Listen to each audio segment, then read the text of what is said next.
Sony TV के show Prithviraj Chauhan में राजकुमारी संयोगिता अपने कक्ष में होती हैं और भानु उन्हें छेड़ रही होती हैं शिव को लेकर। वो कहती हैं कि हमें लगता है कि तुम्हें शिव से प्रेम होने लगा है। उसके बाद संयोगिता गुस्से में आ जाती हैं और भानु से कहती हैं कि ये तुम्हारी गलतफहमी है, अपने दिमाग का इलाज करा सकती हो। हम अपना दिल बचपन में ही एक बार दे चुके हैं और राजकुमारी सतरानी दोबारा प्यार नहीं कर सकती हैं, वो सिर्फ एक ही बार करती हैं और हम एक बार कर चुके हैं। हमारी किस्मत में अब प्रेम नहीं लिखा है, इसलिए हम कभी भी प्रेम नहीं करेंगे। और फिर उसके बाद संयोगिता जब अकेले होती हैं तब वो अपने मन में सोचती हैं अपनी आंखें बंद करके।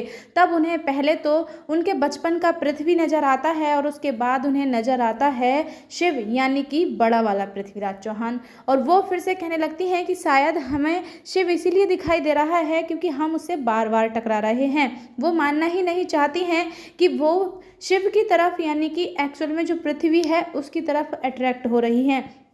उसके बाद भानु जब जा रही होती हैं तब उनके रास्ते में सांप आ जाता है और सांप को देखकर वो एकदम भागने लगती हैं। तो दूसरी तरफ जब राजकुमारी कक्ष में होती हैं तब उनके पास भी सांप पहुंच जाता है और वो कक्ष से निकलकर भाग जाती हैं और भागते हुए वो टकरा जाती हैं फिर से पृथ्वी से।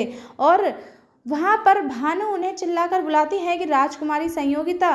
पृथ्वी एकदम शॉक हो जाता है कि शायद वही संयोगिता है और उसके बाद वो कहता है कि हमें संयोगिता की शक्ल भी नहीं देखनी है, उसे तो दुश्मनी तक निभानी नहीं आती है, मित्रता तो नहीं ही आती है, वो दुश्मनी भी नहीं निभा पाई सही से। और उसके बाद फिर से राजकुमारी संयोगिता बात को घुमाती हैं। वो कहती हैं कि राजकुमारी हम नहीं हैं, हम तो उनकी दासी हैं। राजकुमारी ही चिल्ला रही हैं क्योंकि उन्हें लगा होगा कि हम परेशानी में हैं। और फिर पृथ्वी कहते हैं कि तुम्हारी राजकुमारी तुम्हारे लिए सिपाहियों को बुला कर लेकर आएंगी। और फिर राजकुमारी बहाना बनाती हैं, वो कहती हैं कि हमारी राजकुमारी किसी में भी भेदभाव नहीं करती हैं, वो अपनी मित्रता को अच्छे से निभाती हैं और हम उनकी मित्र हैं, खास सखी हैं। इसीलिए उन्हें लगा होगा कि हम मुसीबत में हैं, इसीलिए वो हमारे लिए सिपाहियों को लेकर आ रही हैं।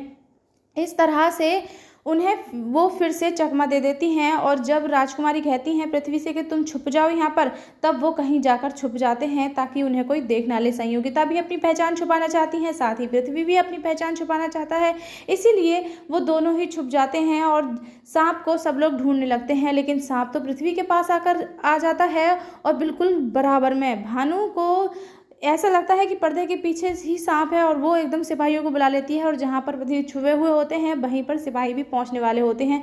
देखना अब काफ़ी इंटरेस्टिंग होगा कि अब किस तरह से संयोगिता पृथ्वी को छुपाती हैं और किस तरह से महल के बाहर भेजती हैं और किस तरह से पृथ्वी अपने इरादों में कामयाब होते हैं, वो किस तरह से दुश्मनों का पता लगा पाते हैं या नहीं, या फिर संयोगिता और राजकुमार यानी कि पृथ्वीराज चौहान दोनों मिलकर ही दुश्मनों को ढूंढेंगे। क्या लगता है आपको? कमेंट करके जरूर बताइएगा।